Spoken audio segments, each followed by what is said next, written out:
हिंदू विवाह व्यवस्था में परिवर्तन।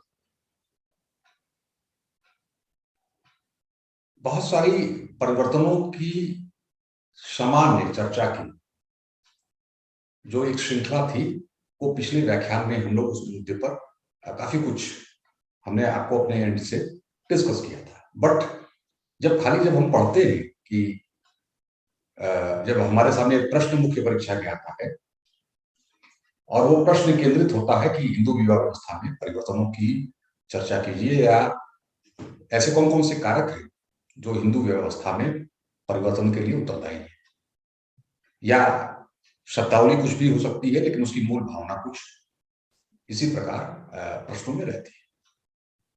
तो हिंदू विवाह व्यवस्था में जब हम परिवर्तनों की बात करते हैं तो 7 क्षेत्रों में उन परिवर्तनों को हम देख सकते हैं। ठीक है, अब जो मैं 7 क्षेत्रों की बात कर रहा हूं उसका फायदा क्या होगा? उसका फायदा यह होगा कि मुख्य परीक्षा के अभ्यर्थियों के सामने नॉर्मली जो भटकाव होता है, अनलिमिटेड, जैसे अनलिमिटेड टॉक वैल्यू होता है मोबाइल में, वैसे अनलिमिटेड भटकाव वैल्यू भी होता है। ये लिखे, वो लिख दिया, 10 पॉइंट लिख दिया, लग रहा है कुछ कम है, 4 पॉइंट और होना चाहिए। तो ये जो अनलिमिटेडनेस होता है कि आप सब लिख डालें, उसके बाद भी ये बोध बना हुआ है कि नहीं नहीं वो छूट रहा है। डेफिनेटली सोशियोलॉजी में अल्टीमेट कुछ नहीं होता, चेंजेस, समाज परिवर्तनशील है तो कारक नए नए कारकों का उद्भव होता है, ये सही है। बट मैं बार बार कहता हूं कि मुख्य परीक्षा, संघ लोक सेवा आयोग या राज्य लोक सेवा आयोग की मुख्य परीक्षा का चरित्र अकादमिक नहीं होता है।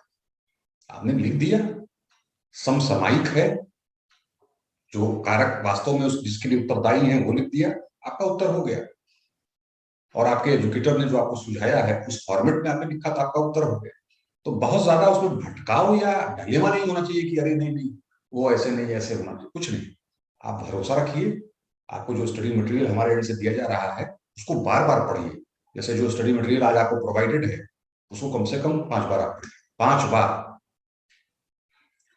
5 मटेरियल एक बार भी नहीं पढ़ पाए, उससे बेटर है कि इस मटेरियल को 5 बार पढ़ें। और मेरा दावा है कि जो मटेरियल आपको चेंज आईएएस की तरफ से आज प्रोवाइड कराया गया है क्लीनशिप पर, उसको आप पढ़ लीजिए तो आईएएस में क्लीनशिप पर एक भी सवाल आपका नहीं छूटेगा। पीसीएस की तो बात ही छोड़िए, ठीक है। मैं कॉन्फिडेंटली इस बात को कह रहा हूं, डंकी की चोट पे कह रहा हूं। तो सफलता का एक कारक ये भी होता है कि आपको ये मालूम होना चाहिए कि आपको क्या पढ़ना है, उससे ज्यादा ये स्पष्ट होना चाहिए, क्रिस्टल क्लियर होना चाहिए कि आपको क्या नहीं पढ़ना है। तभी यही सफलता का सबसे बड़ा राज है। तो हिंदू विवाह व्यवस्था में जब परिवर्तनों की बात करते हैं तो परिवर्तन का जो विश्लेषण है वो 7 सेगमेंट्स में हम कर सकते हैं, 7 क्षेत्रों में हम कर सकते हैं। पहला है कि विवाह का उद्देश्य। पहला क्या है, हम यहां हेडिंग डालते हैं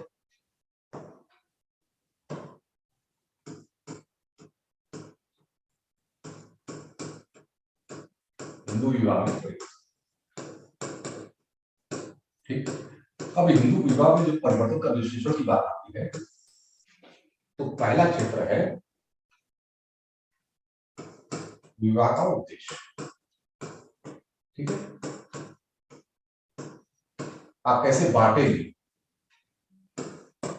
तो पहला क्षेत्र हो गया विवाह का उद्देश्य, दूसरा हो गया जीवन साथी के चयन की प्रक्रिया।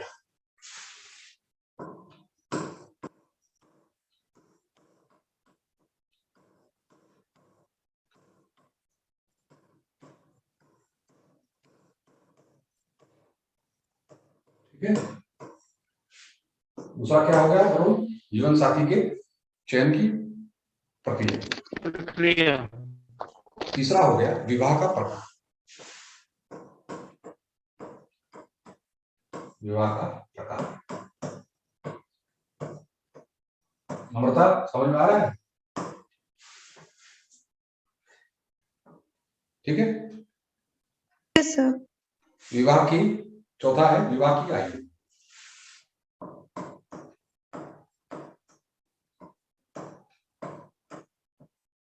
विवाह की आयु, ठीक है, विवाह की आयु। छठा पॉइंट है विवाह के आर्थिक पक्ष,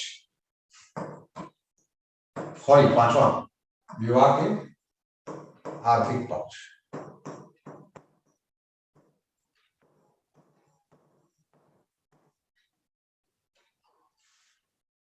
छठा, विवाह के आर्थिक पक्ष, विवाह की स्थिरता,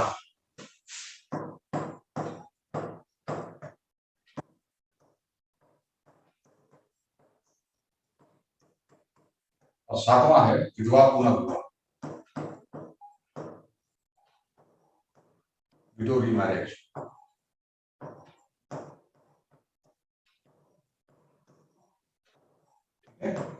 ये पॉइंट्स हैं।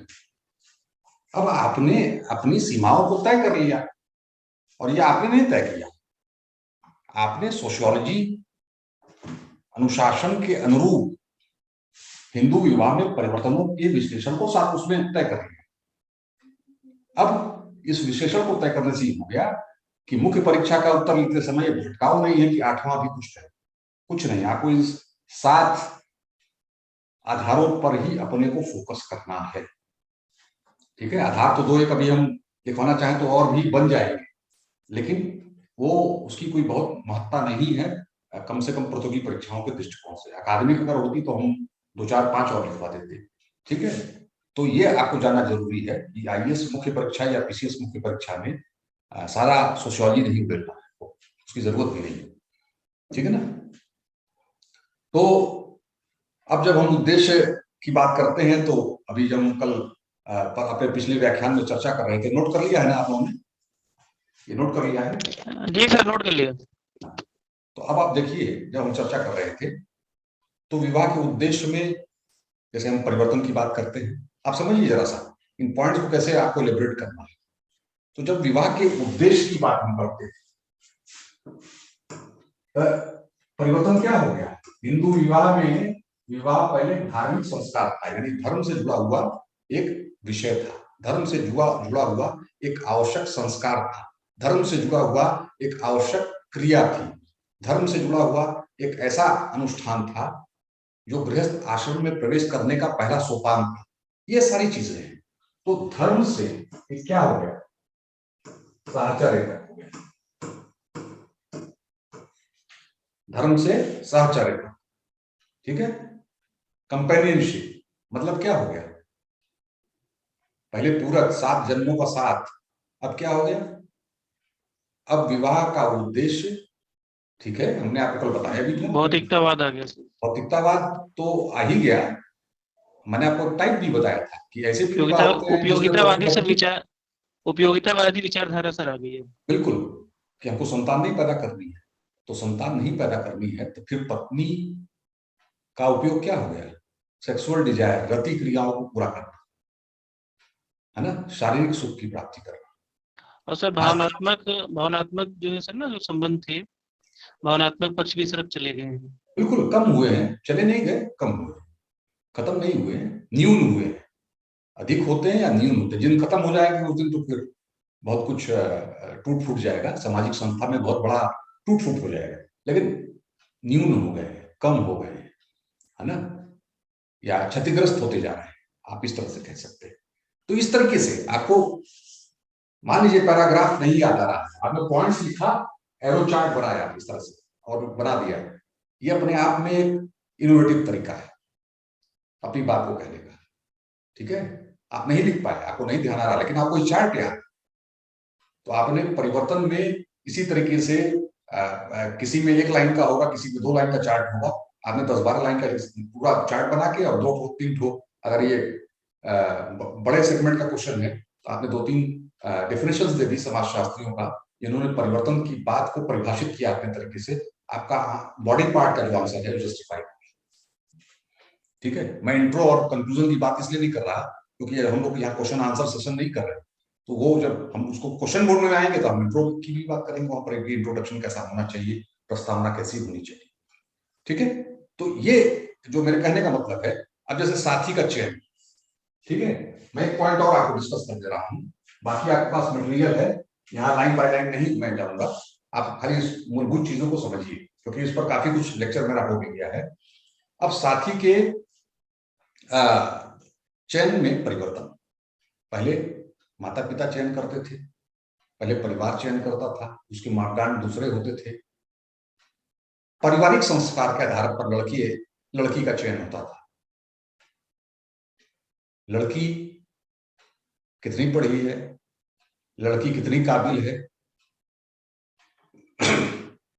ये द्वितीय मुद्दा था। परिवार की हैसियत क्या है, उसके माता पिता की रिपुटेशन क्या है, परंपरागत ग्रामीण समाज में या ग्रामीण परिवेश में कितनी खेती बाड़ी, कितने भाई बहन सब क्या करते हैं। अब आप देखिए कितनी खेती बाड़ी है, माता पिता की परिस्थिति क्या है, भाई क्या करते हैं, कितनी संपत्ति है, कितने ट्रैक्टर ट्राली हैं, कई बीघा खेती है, इसमें कहीं लड़की की क्वालिफिकेशन नहीं आ रही है, परिवार की क्वालिफिकेशन आ रही है, परिवार का स्टैंडर्ड आ रहा है, परिवार का आर्थिक पक्ष आ रहा है। ठीक है, तो अभी बदल गया है, अब उल्टा हो गया है, नगरों में तो उल्टा हो गया है, लेकिन नगरों का प्रभाव मैंने आपसे कहा वो बयार बहती है, नगरी बयार ग्रामीण दिशा की ओर मुड़ती है, और शनै शनै वहां के भी सामाजिक सांस्कृतिक मानदंडों में परिवर्तन आता है, उसके अनुरूप या थोड़ा सा बदलाव के साथ, थोड़े से परिवर्तन के साथ। तो इन समस्त परिदृश्य को दृष्टिगत रखते हुए क्या होगा, आज नगरीय परिवेश में क्या हो रहा है, लड़का कहता अरे ठीक है, लड़की का पिता क्या करता नहीं महत्वपूर्ण है, लड़की कहां तक, लड़की कैसे दिखती, अब पहले लड़की सेंटर में नहीं थी, अब लड़की केंद्र में आ गई, ये लड़का केंद्र में आ गया, लड़का भी केंद्र में आया, पढ़ी लिखी लड़की कहती है ठीक है, उसके फादर क्लर्क है, लड़की कोई बात नहीं, लड़का क्या करता है, लड़का डॉक्टर है, अच्छा है, पर्सनालिटी अच्छी है, पसंद है। तो पहले जहां परिवार केंद्र में होता था और पारिवारिक मानदंड चयन का आधार होते थे, कि आज से 25-30 साल पहले लड़की की हाइट आज के बायोडाटा की तरह नहीं लिखी होती थी 5 फुट 3 इंच। नम्रता कैसे लिखी होती थी बताइए, नम्रता तो ग्रामीण और नगरी दोनों। नम्रता मैं audible to you? Yes sir. Sir थोड़ा सा वॉइस कट रही थी सर, एक बार फिर से बोलिए। लड़की की हाइट कैसे नापी जाती है गांव में, परंपरागत गांव में? सर उतना क्लियर नहीं पता, लेकिन सर ये कहते थे जैसे मान लीजिए अगर लड़का देखने जा रहा है तो उसके बगल खड़ा करके देखते थे कि हाँ उसकी हाइट के हिसाब से सही है नहीं। नहीं ये तो अभी होता, और सैंडल, मतलब अगर सैंडल मान लीजिए हील पहनी हुई है तो उसको उतरा के देखते थे। ये उसके अभी साथ होता, ही हम पहले की बात पूछ रहे हैं। सर बहुत पहले का एग्जैक्ट नहीं पता सर। गांव के जो बुजुर्ग होते थे वो एक लाठी लेके चलते थे, याद है, वरुण आप देखते हैं अभी भी चलते हैं, यस सर। अब नहीं जी चलते। सर, अभी सर जी सर। और परंपरागत ग्रामीण समाज में 40% अभी भी लेके चलते हैं। अगर हम 70% आबादी मान लें भारतीय ग्रामीण गांव में रहती है, तो भी अभी 40 से 45% ये है जो पुरानी पीढ़ी के लोग हैं, आज भी एक लाठी लेके चलते हैं।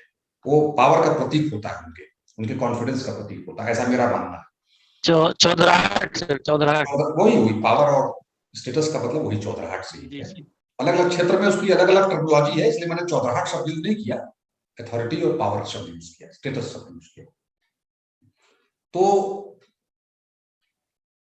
मैंने खुद देखा है, मैं आपको खुद बता रहा हूं कि वो अपनी लाठी, क्योंकि उसकी हाइट कम से कम 6 फीट होती थी, तो जब लड़की को लाया जाता था, तो पहले तो लड़की को लाते भी नहीं थे, वो लाठी उनकी जाती थी, भेजी जाती थी अंदर, और वो फिर लाठी जब बाहर आती थी तो उस पर एक निशान लगा होता था, और उससे पता चलता था कि लड़की की हाइट कितनी है। आप लोगों को अगर नहीं मालूम है तो मैं बता रहा हूं, ध्यान में रखिए, ठीक है। अब क्या है, अब बायोडाटा आता है, उसमें लिखा होता है हाइट 5 फुट 4 इंच, ठीक है। तो ये my point of concern is, मैं जो कहना चाह रहा हूं कि पक्ष और आधार और चयन का क्षेत्र, इसमें परिवर्तन हुआ है साथी के चयन पर, जीवन साथी के चयन पर, ठीक है। तो हिंदू व्यवस्था में हम परिवर्तन की बात कर रहे हैं, तो चयन पर भी तो बात करेंगे, और सेकंड हमारा जो टॉपिक है वो यही है, ठीक है।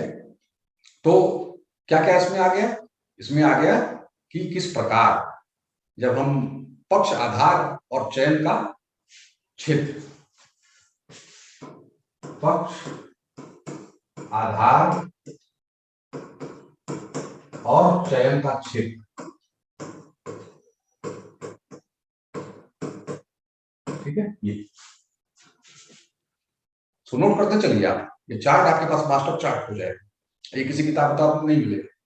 ठीक है, इंफॉर्मेशन तो हमने मटेरियल, चूंकि आपको स्पेसिफिक मटेरियल जो है, ये जो मटेरियल आपको दिया जा रहा है चेंज आईएएस की तरफ से, ये कहीं कोई मुखर्जी नगर से लेकर और कहीं किसी नगर में उपलब्ध नहीं है, क्योंकि ये छाटा हुआ मटेरियल है। और ये इसको पढ़ने के बाद तो फिर मुक्ति है, मोक्ष है, मोक्ष प्राप्ति। मोक्ष प्राप्ति मतलब क्या हुआ वरुण? मनचाही रैंक विद सिलेक्शन। मोक्ष प्राप्ति यहाँ मतलब है सिलेक्शन होना। ठीक है, बशर्ते आप लिख लीजिए सही सही। अब वहां जाकर मेमोरी काम करना बंद कर दे तो उसमें चेंज आईएएस और प्रोफेसर मनोज छापड़िया कुछ नहीं कर सकते। जब प्रैक्टिस करेंगे अच्छे से पढ़ेंगे सर, मेमोरी मैं हमेशा यही कहता हूँ, मैं हमेशा इसीलिए अलग मेथोडोलॉजी से मैं चीजों को करने की कोशिश करता हूँ। ठीक है, हम लोग की कभी भी ये नहीं रहती है कि हम पहले साइकोलॉजिकल टेरर, जो कि तमाम संस्थाएं इस तरह का करती भी, पहले डराती है फिर इलाज करती। तो डरा के इलाज करेंगे तो बच्चा जो है वो न्यूट्रली रहेगा। ठीक है, इसलिए कोई डर की जरूरत नहीं है। आपकी शक्ति का आभास हम करा रहे हैं, आप अपने उस एनर्जी का यूज करिए और ध्यान रखिए। बार बार मैं एक चीज ट्रेडिशनल उदाहरण देता हूं कि द्रोणाचार्य के आश्रम में बहुत सारे शिष्य थे, लेकिन केवल अर्जुन ही था। जब सारे स्टूडेंट्स सोते थे गुरुकुल के, तो वो उठ कर, जैसे आप कहते हैं ना केमिस्ट्री में थियरी और प्रैक्टिकल, तो थियरी के क्लासेस तो होते ही थे दिन में, ठीक है, और प्रैक्टिकल भी होता था। और एक टर्म आप पढ़ते हैं क्लास वर्क और होमवर्क, पढ़ते हैं ना, बचपन में बहुत क्लास वर्क और होमवर्क किए होंगे। तो द्रोणाचार्य जो पढ़ाते थे वो क्लास वर्क थे, लेकिन बाकी कोई राजकुमार होमवर्क नहीं करता था, केवल अर्जुन ही करता था। पूरे राजकुमार जब गहरी निद्रा में सोते थे तो मशाल जलाकर धनुष बाण चलाने का अभ्यास करता था। आपका धनुष बाण है आपकी मुख्य परीक्षा की पठन सामग्री, और चलाने का यहाँ अर्थ है बार बार उसको रिवाइज करना, प्रैक्टिस करना। कोई समस्या आती है तो कंसल्टिंग टीचर से, फैकल्टी से डिस्कस करना। सिंपल सी बात है। आपको एनर्जी और आत्मविश्वास कैसे बढ़ाएं, बेस्ट सेलर किताब पढ़ने की जरूरत नहीं है। आपके भारतीय परंपरा में एक से एक मोटिवेटर मौजूद है, खाली आप पन्नों को पलटिए तो भारतीय इतिहास के आत्मविश्वास से लेवरेज हो जाएंगे आप। एनीवे, तो ये दूसरा पॉइंट हो गया। विवाह का उद्देश्य जीवन साथी की चयन प्रक्रिया। विवाह का प्रकार क्या है, मैंने आपसे कहा था कि अगर मार्क्सवादी दृष्टिकोण से देखिए तो आदिम साम्यवाद है। कोई भी व्यक्ति किसी भी महिला के साथ संबंध स्थापित कर सकता था। उस पड़ाव से लेकर हम एक विवाही समाज की स्थापना तक आए। ठीक है, तो बहुविवाह से हम एक विवाह तक आए। इसमें यह हो जाएगा विवाह की आयु। अब आप देखिए, विवाह की आयु की जब हम बात करते हैं तो इसमें बेसिकली जो परिवर्तन आया वो विधानों के नाते है। विशेष विवाह अधिनियम 1954 को आपको इसमें कोट करना चाहिए, क्योंकि विवाह के समय आयु माता पिता की सहमति के बिना बच्चों की आजादी विवाह करने की, द्विविवाह और विवाह विच्छेद से संबंधित है। इसमें आपको विस्तार से आपको जो कानूनों का प्रभाव है वो आपको मिल जाएगा। मैं यहाँ रिपीट नहीं कर रहा हूँ, मैं खाली आपको यहाँ पर उसका जो मूल भाव है, मूल आत्मा है, वो बताते चल रहा हूँ। पूरी कहानी उसकी थी और वो संभव नहीं है कि मैं यहाँ पूरी कहानी डिस्कस करूँ। हिंदू विवाह अधिनियम 1955 जो, अच्छा एक चीज और, जब हम विवाह के आयु की बात करते हैं तो आपको ध्यान में रखना है कि अभी लड़कियों की विवाह 18 से क्या हो गई, 21 हो गई। गर्ल्स की है ना, गर्ल्स की जो आयु है वो 18 से हो गई है 21। तो ये लेटेस्ट 2021 का संशोधन है, आपको उसमें ऐड करना चाहिए, इसको नोट करिए। जब आप अधिनियमों की बात करेंगे तो उसमें जो भी यथा समय जो भी संशोधन हुए हैं उसको लिखते हुए आप यहाँ पर रिसेंट अपडेशन, समसामयिक अपडेशन उसकी करेंगे। तो 2021 में केंद्र सरकार ने लड़कियों की विवाह की आयु 21 कर दी। ठीक है, फिर उसमें हिंदू विवाह अधिनियम आता है जो कि 1986 में उसका संशोधन किया गया है ना। और उस हिंदू विवाह अधिनियम में क्या था कि विवाह के समय आयु कितनी होनी चाहिए, माता पिता की सहमति से विवाह होना चाहिए, है विवाह निरस्त होने की क्या क्या व्यवस्था है, उससे संबंधित प्रावधान किए गए। ठीक है, तो ये सारी चीजें उसमें शामिल है। उसके बाद फिर अब चूंकि आर्थिक पक्ष का मतलब होता है दहेज वाला, दहेज डाउरी, ध्यान रखिए, विवाह के आर्थिक पक्ष, इसमें डाउरी, जब हम डाउरी की बात करेंगे तो दहेज विरोध अधिनियम 1961 और फिर उसका 1986 में संशोधन किया गया। ठीक है, तो एक चीज ये होगी।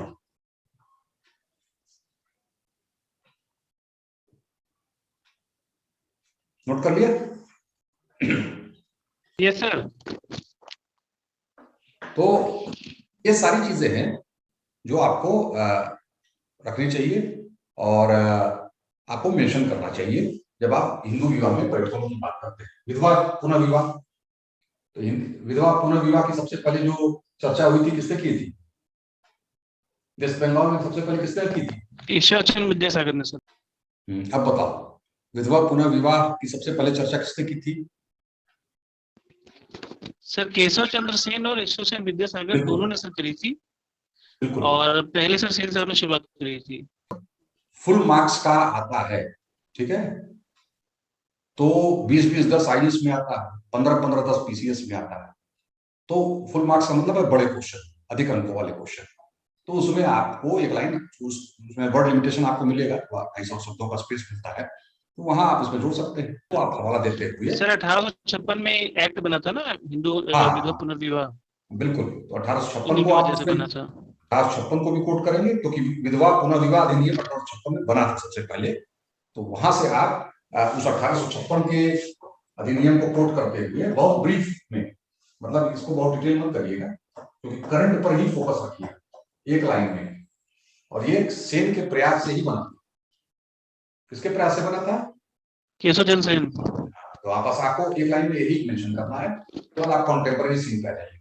हमेशा ध्यान रखिए, चाहे वो पीसीएस की बात करना, आईएएस में तो 100% मैं कहता हूँ, पीसीएस में थोड़ी लिबर्टी, और चूंकि दोनों ही मोड की मैं बात आपको बताता हूँ, आईएएस में क्या करना चाहिए, पीसीएस में क्या करना चाहिए।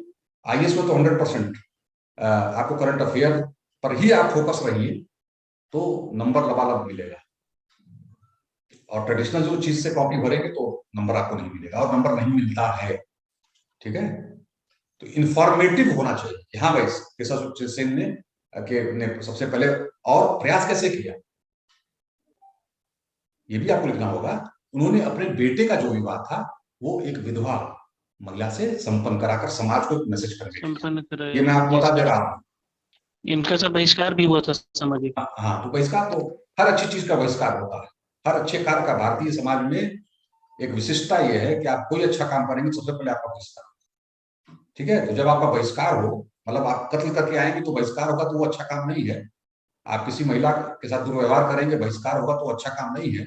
लेकिन नॉर्मली इस तरह का जो सुधारकवादी जो कार्य होता है उसका बहिष्कार होता ही होता है, क्योंकि हम भारतीय परिवर्तन को आत्मसात करने के लिए बिल्कुल तैयार नहीं है। हम स्टेटस को में जीतते हैं, अरे जैसा चल रहा है चलने दो, परिवर्तन नहीं चाहिए। ठीक है, ये हमारी मानसिकता है, कॉलोनियल, इसको कहते हैं अंग्रेजी में कॉलोनियल माइंडसेट, और अभी जाने में समय लगेगा ना।